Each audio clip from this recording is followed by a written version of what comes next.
fare io quello con la musa. Ecco, velocemente, nel 1603 muore probabilmente una delle regine più grandi della storia dell'umanità, Elisabetta I d'Inghilterra. Bene, la donna che ha fatto in sostanza l'Inghilterra, la grande nazione che oggi, l'impero britannico. E muore senza figli. Gli Stuart andavano in Scozia, allora per motivi dinastici prendono la corona e c'è la Union of the Crowns, l'unione delle corone nel 1603. Dopo circa 100 anni in cui gli Stuart quindi hanno governato due nazioni diverse, senza chiederlo al popolo naturalmente, nel 1 maggio del 1707 con il trattato dell'Unione si uniscono i due parlamenti, ma non le due nazioni, attenzione, è per questo che oggi è più facile che la Scozia diventi indipendente, perché è solo un trattato. Sono? Un trattato. Si tratta di rescindere un trattato. Mi seguite? Nel 1801 arriva anche Irlanda, nel 1885 già comincia a sentirsi il problema della Scozia che si chiamava la Home Rule, ok? Perché gli scozzesi non sono tanto contenti di stare sotto l'Inghilterra. Tant'è che il governo di Londra nel 1939 stabilisce uno Scottish Office che si occupi di tutte le cose che riguardano la Scozia. Andiamo avanti? Avanti? Avanti. Poi non si gioca mai. E poi ne fa 3 su un colpo. Sei chiaramente un infiltrato unionista che I computer italiani non sono abituati all'indipendenza. No, non mi piacciono Si proprio. bloccano. Non sentito parlare, si blocca. No, ecco, nel 1997 la devolution viene approvata in Inghilterra. Fu proprio uno dei cavalli di battaglia di Tony Blair, un laburista, uno di sinistra, quindi una sinistra che ha sempre appoggiato la devolution e alcune parti della sinistra anche l'indipendenza, una sinistra molto diversa da quella italiana. Nel 1998 passa lo Scotland Act, 1 luglio 1999 Parlamento scozzese viene riaperto dopo 300 anni, proprio dei libri, no, enormi libri impolverati, e si riprende con commozione. Who was the first minister in 1999? The Upper West Sky? Yeah. What was his name? Devald?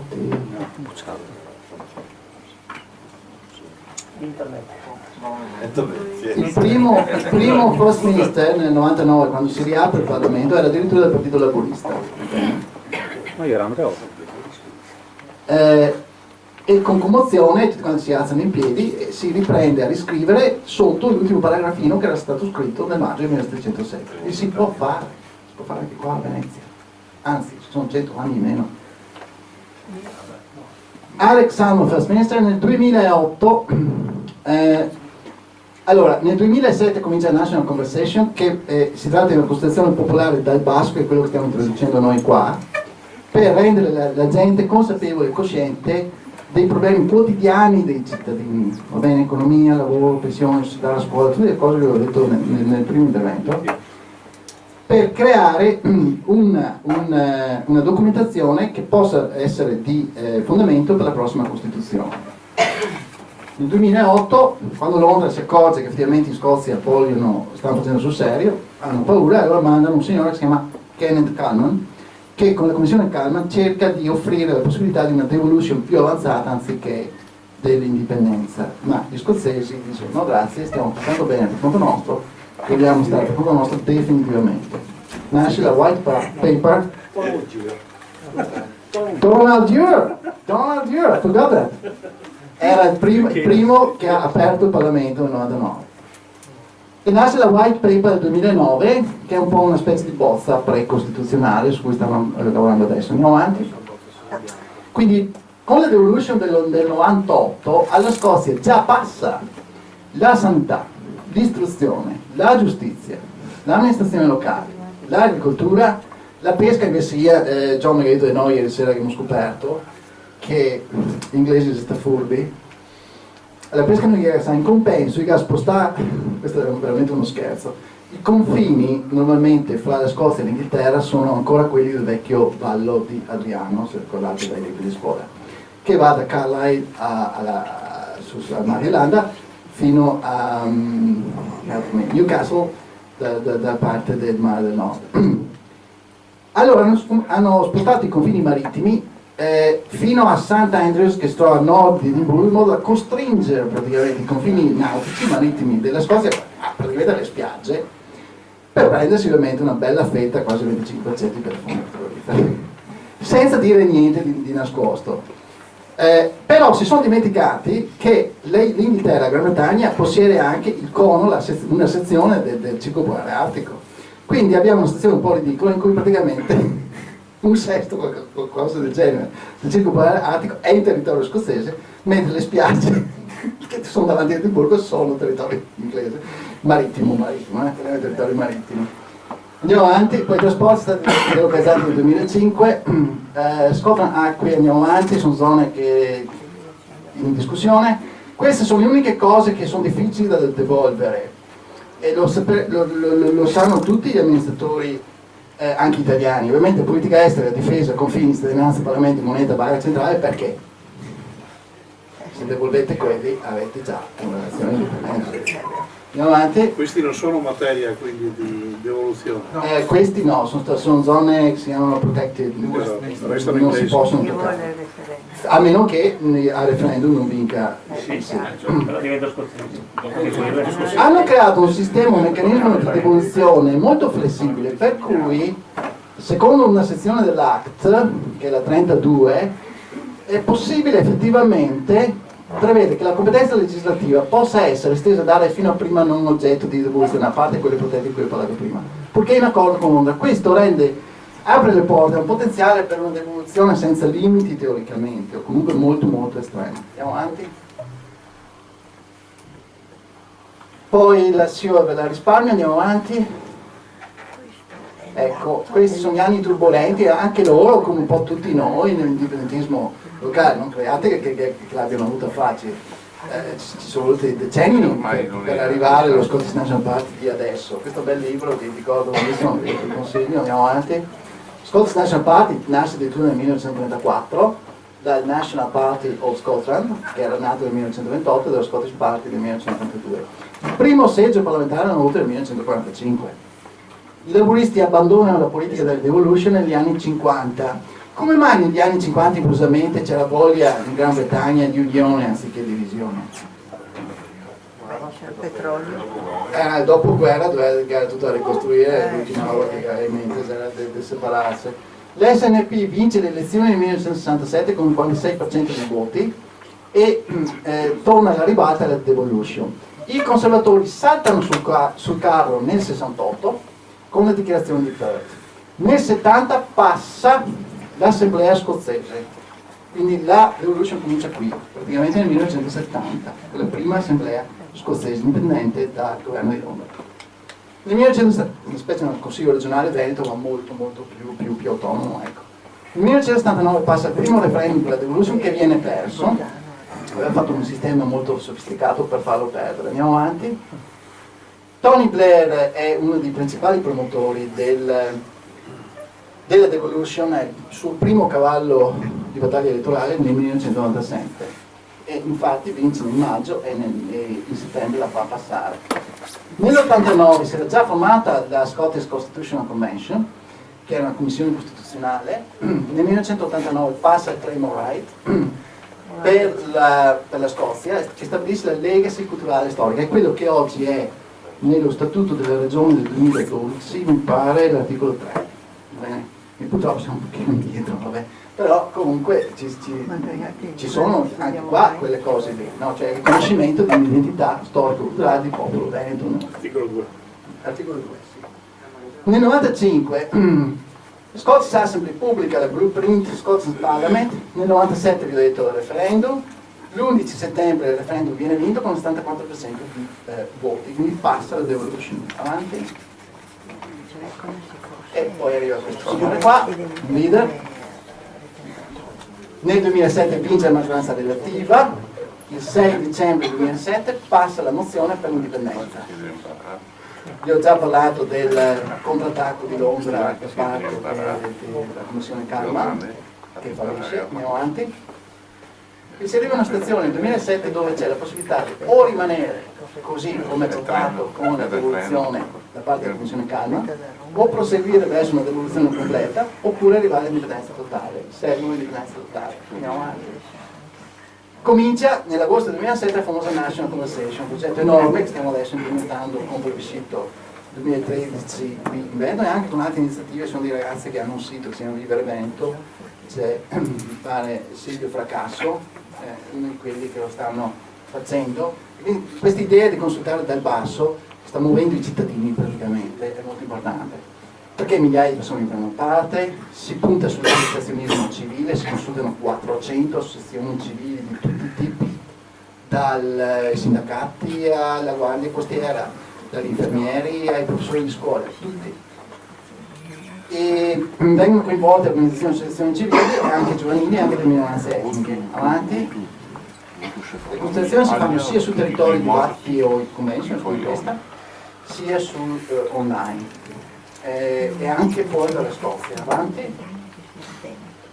E ha due effetti formidabili la consultazione nazionale. Uno, un aumento vertiginoso del consenso per l'indipendenza, probabilmente non si aspettavano neanche loro. Perché cosa succede? Che il fatto di parlare di indipendenza, scusatemi, dei problemi dei cittadini, in una conferenza organizzata da indipendentisti, come potrebbe essere questa, fa associare la gente che vedi questi qua che si offrono i nostri problemi, ma che sono superiori all'indipendenza, quindi aumenta anche il consenso per l'indipendenza, anche senza bisogno di parlare di indipendenza. E la coesione interna fra tutte le anime indipendentiste, che è un problema molto fisiologico normalmente in tutti i movimenti indipendentisti, in Veneto non meno, anzi sicuramente di più che altrove. Andiamo avanti. Per questo possiamo andare avanti fino alla fine. Avanti. Ecco qua mi piace tantissimo questo, perché dicono ma non eravamo mica sicuri dell'indipendenza finché i deputati inglesi gli hanno detto che bisogna che tutti i cittadini scozzesi abbiano almeno 2 giorni senza bere alcol. E ora che questo che ha fatto l'indipendenza subito, guarda, andiamo avanti. Questo è Glasgow, avanti, questa mi hanno già parlato. Poi l'anno scorso è iniziata la Yes Campaign, e che ha portato questi sono tutti i programmi come implementare una campagna di sensibilizzazione per l'indipendenza. Indietro un attimo, quindi leaflets, il porta a porta, il tam tam, fundraising è essenziale. Qui bisogna veramente in Veneto cominciare a fare cultura di fundraising, perché senza scrivere si fa indipendenza. Bisogna veramente che non sia seriamente avanzato.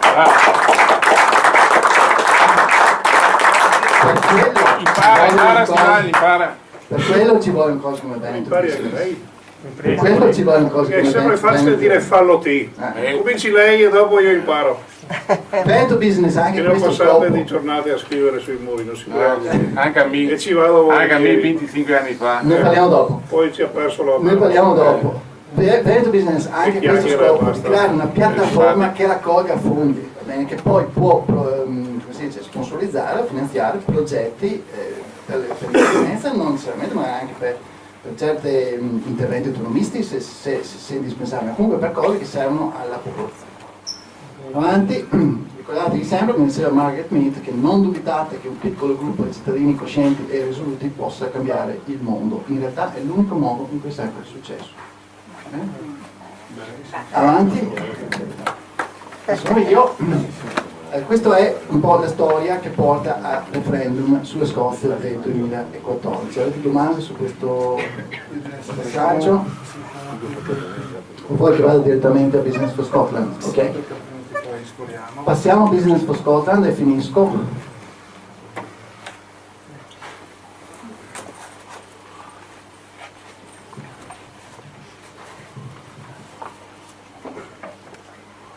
Ma gli scozzesi che ci stampano la moneta vuol dire sapere che si è scozzesi, ecco. E noi altri qua Non si è stanco, qua non corre. Beh, loro hanno sempre avuto la moneta è diversa. Quella è una cosa che risale addirittura subito dopo la guerra. Lo chiederò a John o Ian per dare una risposta più precisa. psicologicamente È contro. sempre Paolo, però le banche che accanto sono diverse. L'hai trovato? Sulla lista. Scusatemi se devo parlare visitando, ma devo prendere il posto di Gordon McIntyre Questo è Kemp, l'intervento proprio per l'educazione di business for Scotland. che mi ha mandato giù ieri sera un po' di slides. Questa è lunga, comunque è molto bella. Leggo alcuni passaggi. La dichiarazione dello statuto di Business for Scotland, qualcosa che io vorrei vedere anche per Veneto Business. Mi pare che Gianluca abbia già pubblicato qualcosa di simile.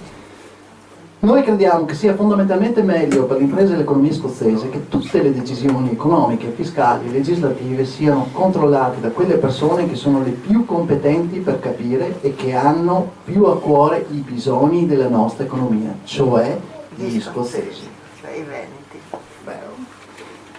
Diventare una nazione indipendente significa che il futuro economico della Scozia sarà nelle mani degli scozzesi e che le leggi per le imprese e l'economia saranno adeguate allo scopo di migliorare produttività e crescita all'interno del panorama imprenditoriale ed economico scozzese, quindi anche gli argomenti dell'economia produttiva, piccole e medie imprese, cioè se il 99% di tutte le imprese della Scozia, è logico.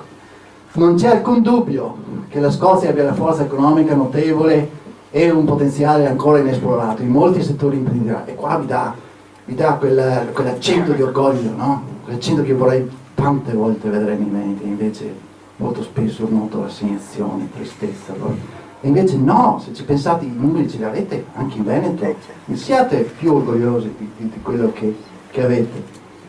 Siamo benedetti dalla ricchezza di talenti, risorse, creatività, spirito imprenditoriale, ma pare che si stia descrivendo la nostra realtà tutto sommato di qualche anno fa, perlomeno. Abbiamo l'opportunità di rendere la nostra nazione un posto migliore, di maggior successo per gli imprenditori e gli impiegati. Per queste e per le future generazioni possiamo costruire una società più verde, più giusta, più prospera di quella di oggi. Noi crediamo che la Scozia, diventando indipendente, consentirà meglio all'impresa scozzese di essere più competitiva, sicura in se stessa, ambiziosa, internazionalizzata e al tempo stesso con notevole beneficio per l'immagine del Made in Scotland. Brand è la parola originale. Una Scozia che sia libera di cominciare per conto suo con altre nazioni libere a pari livello internazionale, come nazione indipendente diventerà una delle nazioni più ricche e avanzate del mondo, e se avete seguito i numeri di prima c'è questo potenziale. Alcuni parlano del futuro della Svizzera del no. Andiamo avanti. Gli obiettivi di Business for Scotland sono quindi di consentire alle piccole e medie imprese un maggiore accesso all'informazione sui fatti di economia e business che interessano la Scozia e promuovono la necessità per l'indipendenza. Una delle prime cose che mi ha sconvolto e che mi ha avvicinato all'indipendentismo veneto è stato sentire o leggere, mi pare fosse il Gazzettino, qualche tempo fa, che province come Vicenza esportano tanto come la Grecia e il Portogallo. Non sono stato. E che il Veneto, insieme con la Lombardia, produce circa il 10% di tutto il PIL d'Europa. Queste sono cose che bisogna sapere, sono cose che i nostri imprenditori devono sapere, sono i numeri che possono giustificare una richiesta di indipendenza. I giornali unionisti, quelli normali, quelli italiani, non diranno mai queste cose qua. E quindi lo scopo è quello di fare informazione su questi fatti che danno senso di forza alla propria impresa. Quindi si formano questi think tank che decidono quali articoli pubblicare, eccetera, eccetera, in modo da fare un po' il lavoro di spin doctors, indirizzare gli imprenditori verso una maggior coscienza della propria forza e della propria identità economica. Si fa ricerca, si fa sondaggi, Gianluca è anche molto bravo in queste cose qua, ne ha fatti diversi da quando è partito il plebiscito. Notate, Gianluca aveva già fatto partire il plebiscito con un impronta molto simile al sito di Business for Scotland, con tutti i testimonials, eccetera, c'è anche per Business for Scotland. E qua io insomma, sì, ma bisogna usarlo. Ma costa la comunicazione. Il networking territoriale e quello online. Si fanno corsi di training di formazione, hanno già 85 ambasciatori del Business for Scotland, anch'io devo farne uno adesso. E questo sono io a Glasgow al ristorante Fratelli Sarti. Sospetto molto unionisti, comunque sono io con Gordon McIntyre Kemp, che è il direttore del Business for Scotland, e è stato lanciato in marzo del 2013, aveva già 250 imprenditori solamente per farsi parola, e sono 900 al momento, quindi cosa, 7 mesi? Hanno già 700 imprenditori iscritti, quindi dovete iscrivervi a Veneto Business e dovete dirlo, dovete proprio trascinare i vostri colleghi e amici perché si iscriva anche almeno 10 per ciascuno. Soci ordinari significa che non pagano niente ma hanno l'informazione, newsletters, tutte quelle informazioni via elettronica e il diritto di voto all'assemblea annuale. Invece i soci azionisti come me hanno anche decisioni sugli investimenti e sui progetti. La progettualità è la parola d'ordine, sempre progetti. Ma fare Più informazione meglio è. costa, fare informazione. Ma per questo si fanno queste piattaforme, perché qua c'è imprenditori che quindi loro ci mettono i loro soldi, c'è un pannello che decide come spendere questi soldi, quali progetti approvare, quali no, se manda il progetto, fatto bene, presentato bene, curriculum, eccetera. Le ragioni, per esempio, questa è una comunicazione basata sui numeri, come dicevo prima, sono i numeri che persuadono la gente, non le parole, non la retorica. Io spesso quando ascolto i politici italiani vedo subito che è qualcosa che non entrerà nelle orecchie dei cittadini, perché non usano numeri. Numeri significa, per esempio, loro ti mandano un leaflet, anzi bisogna pensare a farli anche per Veneto Business, tipo la Scozia genera il 9,9% di tutte le tasse ma riceve solo il 9,3% di servizi, quello che diceva il signore prima, si fa per il Veneto, c'è un gap di 20 miliardi, quelli sono numeri, vanno scritti. Questo significa nel caso della Scozia 4,4 miliardi extra disponibili da investire in una Scozia indipendente, si scrive la Scozia un PIL pro capite eccetera eccetera. Questo rende la Scozia l'ottava nazione più ricca del mondo per singolo cittadino, perché è al 17° posto. Gli scozzesi pagano in media 10.700 eccetera, gli inglesi invece 9.000 di tasse. La spesa pubblica in Scozia è inferiore di quella di tutta la UK, abbiamo visto prima i buoni risultati dell'amministrazione scozzese. Qui viceversa, per lo stesso motivo il deficit pubblico è minore. Quindi questi sono tutti dati che vengono scritti in percentuali, in numeri assoluti pure relativi. Quindi alla fine vota sì e l'economia scozzese volerà. Questi sono slogan ovviamente alla fine, però dopo una serie di numeri che ti fanno cambiare il tasso di consenso. Andiamo avanti, qui hanno fatto un esperimento, ormai ho finito l'ultima slide mi pare, sulle tecniche di persuasione. Se voi andate oggi, se io esco da questo hotel e mi fermo, questo è un punto fantastico dal punto di vista statistico, perché qui se io esco da questo hotel ho un campione enorme, siamo a Venezia, quanti turisti sono all'anno? 1 milione, non lo so. 23 milioni. 23 milioni addirittura. Adesso vado qua, non so neanche dove sta via, comunque vado in campo Geremia, mi fermo a fermare la strada, c'ho migliaia di persone in una giornata, immagino. Infatti il professor Bernardini Quindi dal punto di vista statistico è un posto bellissimo questo. Se io adesso vado fuori con il microfono e chiedo alle persone, escluso tutti quelli che non sono italiani, mi concentro sui veneti, ma a lei piacerebbe indipendenza, che diventasse indipendente domani? È chiaro che la maggior parte delle persone dirà di no. Perché dirà di no? ha paura. Perché ha paura?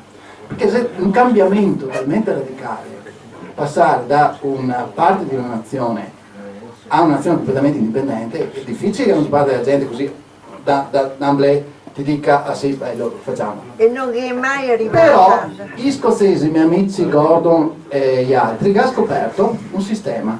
Se te scomponi la domanda e te che spieghi, anziché domandare direttamente lei vorrebbe indipendenza domani, ti spieghi lei che lavoro fa. Allora uno ti dice ma mi sono impiegato, no, mi sono un negozio, vado a casa, mi vendo cartoline, eccetera. La sua pensione, i suoi figli, la scuola. Allora tu gli scomponi tutti i problemi quotidiani che c'è. Allora guarda, io le dico che se il Veneto fosse indipendente a corto termine, nel suo caso, non nel mio, il politico, nel suo caso, succederebbe A, B e C. Allora il consenso cambia. Si sono accorti. E infatti hanno fatto un esperimento da Aberdeen University, adesso non abbiamo tempo di vedere tutto il video, ma vi consiglio di guardarlo, se ci riuscite a prendervi nota. All'inizio della seduta raccolgono il consenso per l'indipendenza, che è bassissimo, 21%. Vabbè?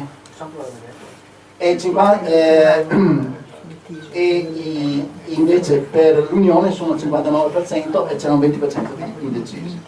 Dopo aver fatto parlare i due deputati, uno laburista e uno dell'SNP, che hanno parlato di schemi di come si dice, di numeri che succedono di vantaggio con l'indipendenza nel settore che riguardava quella particolare audience, che erano studenti, il consenso cambia, quindi va dal 21% addirittura al 51% e gli indecisi diminuiscono dal 20% all'11%, e no, va in minoranza, quindi quella comunità diventa improvvisamente indipendente. Quindi è il modo con cui si presentano le domande, è il tipo di comunicazione che deve sempre basata sull'informazione in numeri, signori, non mi stancherò mai di ripeterlo. Andiamo avanti.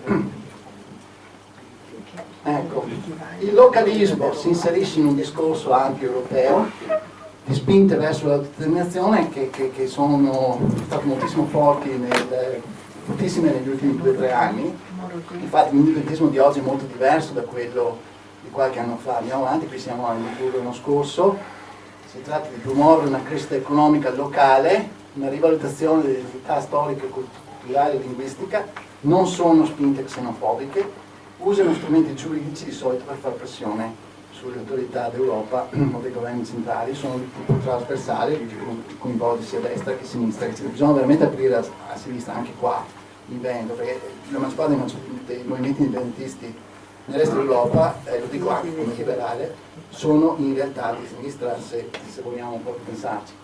Proposta economia, il recupero dell'economia di tipo produttivo contro l'economia di tipo speculativo delle grandi banche tipo Goldman Sachs, eccetera.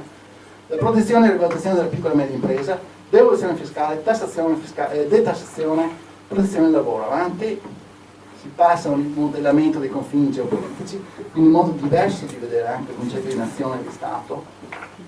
Nuovi modelli di integrazione basati su principi di reciprocità, ottenimento e consumo di risorse, promozione di energie alternative. Avanti.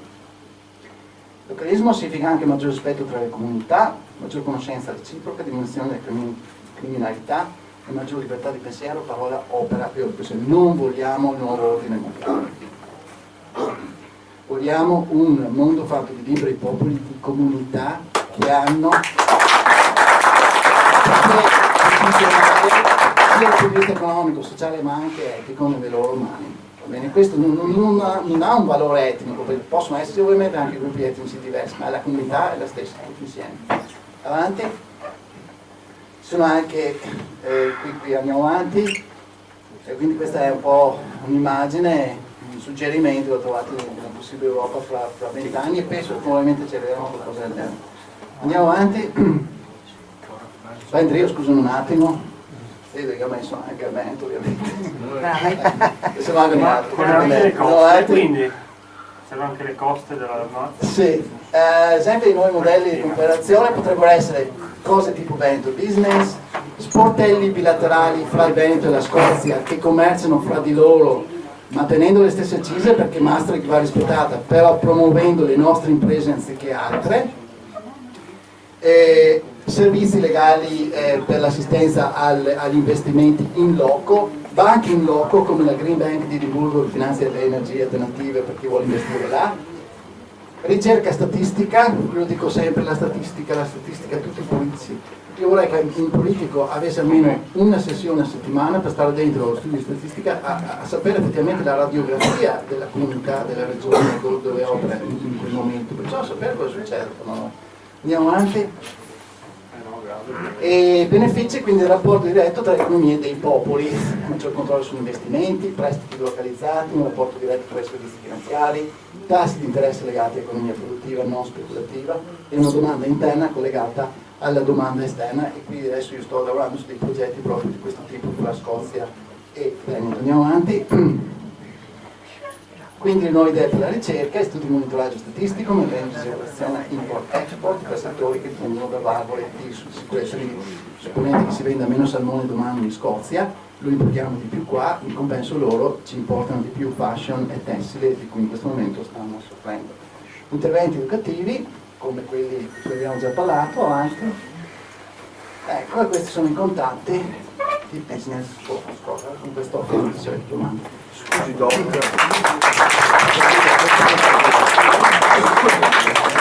Una domanda, anche se fuori tempo, fuori luogo.